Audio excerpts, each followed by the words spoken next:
Hello दोस्तों, आज जो मैं आपको कहानी सुनाने जा रही हूँ वो कहानी है जादुई सोने और चांदी के 2 फ्रॉक की। तो चलिए दोस्तों, देखते हैं आज की कहानी। हरियाणा के एक गांव में गुड्डी नाम की एक लड़की रहती थी। गुड्डी के पिता गांव के डाकघर में चपरासी का काम करते थे और गुड्डी की माँ रामवती गांव के लोगों के कपड़े सिलकर घर का गुजारा करती थी।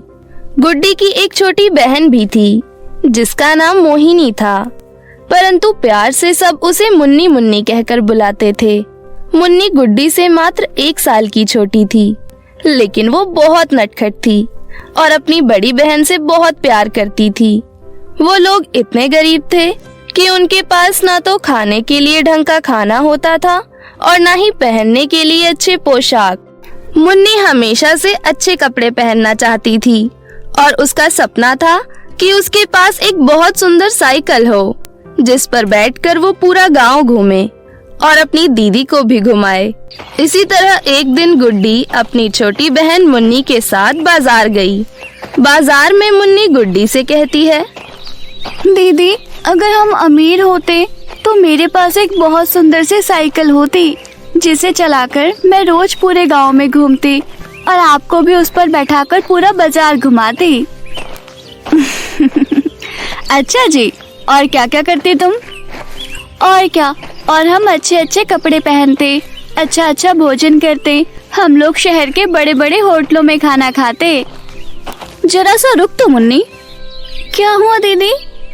वो देख, पीले रंग की कितनी सुंदर फ्रॉक है, कितनी सुंदर लग रही है ना। तू सही कह रही है, काश हमारे पास पैसे होते तो मैं ये फ्रॉक आज जरूर खरीदती। कोई बात नहीं गुड्डी दीदी, कुछ दिन बाद आपका बर्थडे है, तुम्हारे बर्थडे पर मैं तुम्हें यही गिफ्ट कर दूंगी। चलो दुकान में इसका रेट पूछ कर आते हैं। इसके बाद दोनों बहनें फ्रॉक की दुकान में चली जाती हैं और गुड्डी कहती है, भैया, इस फ्रॉक का क्या दाम है? तुम उस फ्रॉक का दाम जानकर क्या करोगी, क्योंकि उस फ्रॉक को खरीदना तुम्हारे जैसे लोगों की बस की बात नहीं है। ऐसे फ्रॉक बड़े बड़े लोग खरीद कर लेकर जाते हैं। दुकानदार की ये बात सुनकर मुन्नी कहती है, भैया, आप दाम बताइए ना, बाकी इसे खरीदना है या नहीं वो हमारे ऊपर है। आपका काम है कपड़ों के दाम बताना, तो आप अपना काम कीजिए ना। 5000 कीमत है इस फ्रॉक की, बताओ औकात है इतना महंगा फ्रॉक खरीदने की? दुकानदार की ये बात सुनकर दोनों बहनें चुप हो जाती हैं। तब दुकानदार कहता है, क्या हुआ, निकल गई हवा? अभी तो तुम दोनों बड़ी बड़ी बातें कर रही थी। चलो निकलो यहाँ से, पता नहीं सुबह सुबह बोनी के टाइम पे कहाँ से आ जाते हैं। चलो मुन्नी, 5000 तो हमारे पापा की तनख्वाह भी नहीं है। उसके बाद दोनों बहनें वापस घर आ जाती हैं। घर पर माँ सिलाई का काम कर रही थी। तब मुन्नी माँ के पास जाती है और कहती है, माँ, मुझे आपसे 5000 रुपए चाहिए। क्या क्या कहा तुमने? इतने सारे पैसे का क्या करोगी तुम? बेटी, मुझे पता है तुम्हें साइकिल चाहिए, लेकिन मैं वो तुम्हें अगले साल बर्थडे पर दिला दूंगी, ठीक है? अभी तुम्हारे पिताजी का हाथ जरा तंग है। माँ, मुझे अपनी साइकिल के लिए इतने पैसे नहीं चाहिए। मुझे तो दीदी के बर्थडे पर दीदी को उनकी मनपसंद की फ्रॉक देनी है। लेकिन इतनी महंगी फ्रॉक? हाँ माँ, क्योंकि वो फ्रॉक बाजार में दीदी को बहुत पसंद आई थी। उसकी कीमत दुकानदार ने 5000 बताई। तू चिंता मत कर बेटी, कल हम दोनों चलेंगे और मैं वो फ्रॉक देख लूंगी। उसके बाद मैं हूबहू तुम्हारी दीदी के लिए वैसी ही फ्रॉक सिल दूंगी। अगले दिन रामवती अपनी छोटी बेटी के साथ बाजार जाकर वो फ्रॉक देखती है और घर आते वक्त थान में से कुछ सस्ते कपड़े खरीदकर ठीक वैसी ही फ्रॉक सिल देती है और अपनी बड़ी बेटी को आवाज लगाते हुए कहती है, गुड्डी, ओ गुड्डी, बेटी जरा इधर आना तो। आई माँ। माँ बोलो, क्या हुआ?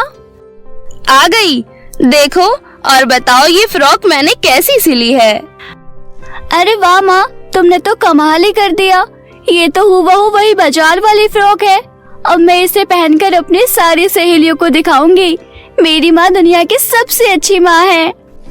उसके बाद गुड्डी का बर्थडे आता है और वो फ्रॉक मुन्नी गुड्डी को बर्थडे पर गिफ्ट के तौर पर दे देती है। अपने जन्मदिन वाले दिन गुड्डी वही फ्रॉक पहनती है। वो फ्रॉक बिल्कुल सोने की तरह चमक रही थी। मुन्नी देख और बता मैं कैसी लग रही हूँ। अरे वाह दीदी, तुम तो बिल्कुल परी जैसी लग रही हो। सच में तुम बहुत खूबसूरत लग रही हो। तभी वहाँ पर गुड्डी और मुन्नी की माँ आ जाती है। अरे वाह, आज ये फ्रॉक तो उस दिन से भी ज्यादा चमक रही है। ऐसा लग रहा है तुमने सोने की फ्रॉक पहनी है। बिल्कुल परी लग रही हो। नहीं माँ, मैं परी होती तो तुम्हारे गले में साधारण माला नहीं बल्कि सोने का हार होता। हाँ हाँ, अब बस भी करो। तुम लोग बस खुश रहो, मेरी खुशी तो उसी में है। तभी माँ के गले का हार सोने का हो जाता है।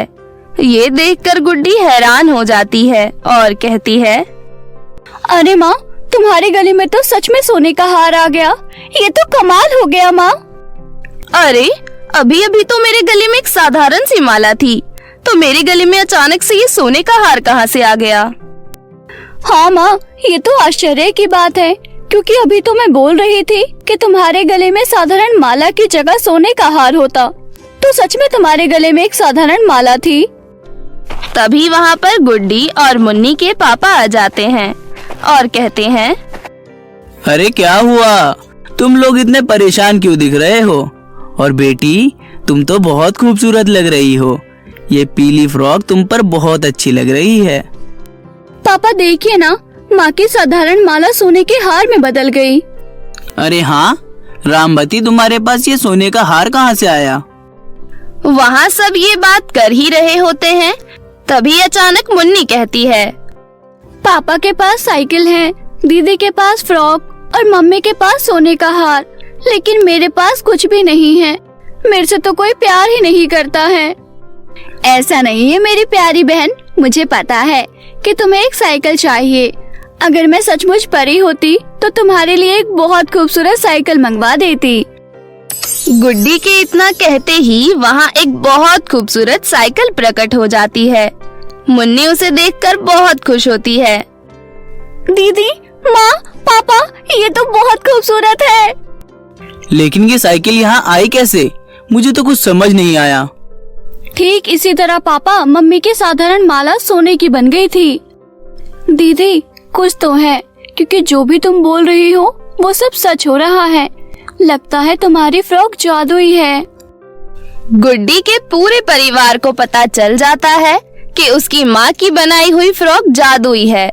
जादुई फ्रॉक की मदद से रामवती एक बड़ा सा सिलाई सेंटर खोल देती है, जिसमें गांव की बहुत सारी लड़कियां और महिलाएं काम करती हैं। एक दिन अचानक से मुन्नी कहती है, दीदी, मुझे भी आप जैसी एक फ्रॉक चाहिए। बस इतनी सी बात। मैं अभी अपने जादुई फ्रॉक से कहती हूँ कि ये दो जादुई फ्रॉक में बदल जाए, एक सोने की और एक चांदी की। सोने की फ्रॉक मैं रख लूंगी और चांदी की तुम रख लेना। इस प्रकार गुड्डी अपने जादुई फ्रॉक से कहकर अपने जादुई फ्रॉक को दो फ्रॉक में बदल देती है, एक सोने की जादुई फ्रॉक और एक चांदी की, जिससे कि दोनों बहनें एक एक जादुई फ्रॉक पहन सकें। गुड्डी की माँ के द्वारा बनाए गए कपड़ों की मांग शहरों में भी होती है। उन पैसों से गुड्डी का परिवार बहुत सारे अनाथालय और चैरिटी संस्थाएं चलाता है। एक दिन गुड्डी अपनी सोने की जादुई फ्रॉक पहनकर अपने घर की ओर जा रही होती है। रात काफी हो गई थी, इसलिए रास्ते सुनसान हो जाते हैं। रास्ते में गुड्डी को कुछ गुंडे दिख जाते हैं, जो कि नशे में धुत थे। उनमें से एक गुंडा कहता है, अरे ओ मैडम, कहाँ जा रही हो इतनी बन-ठन के? गुड्डी उन गुंडों को देखकर डर जाती है और तेज तेज चलने लगती है। तभी दूसरा गुंडा कहता है, अरे देख तो, उसने सोने की फ्रॉक पहनी है, लगता है बहुत अमीर है। एक काम करते हैं, इसको किडनैप कर लेते हैं और इसके घर वालों से मोटी रकम वसूल करेंगे।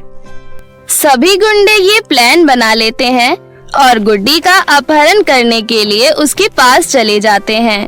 परंतु वो जैसे ही गुड्डी को हाथ लगाते हैं, उनको जोर से करंट लगता है और वो दूर गिर जाते हैं। वो गुड्डी को छूने की कई बार कोशिश करते हैं, परंतु हर बार यही होता है, जिससे कि गुड्डी बच जाती है।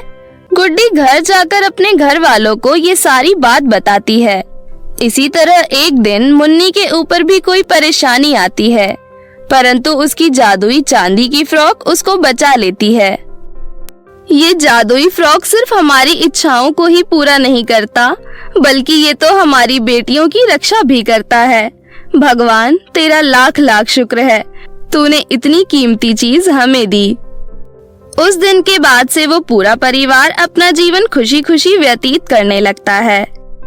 तो मेरे प्यारे दोस्तों, कैसी लगी आपको हमारी ये कहानी, हमें कमेंट करके जरूर बताएं। और हाँ दोस्तों, अगर आपने अभी तक हमारे चैनल को सब्सक्राइब नहीं किया है तो जल्दी से नीचे लाल बटन दबाकर सब्सक्राइब कर लें और हाँ, बेल आइकन दबाना ना भूलें। तो मिलते हैं फिर किसी नई कहानी के साथ, तब तक आप अपना ख्याल रखें।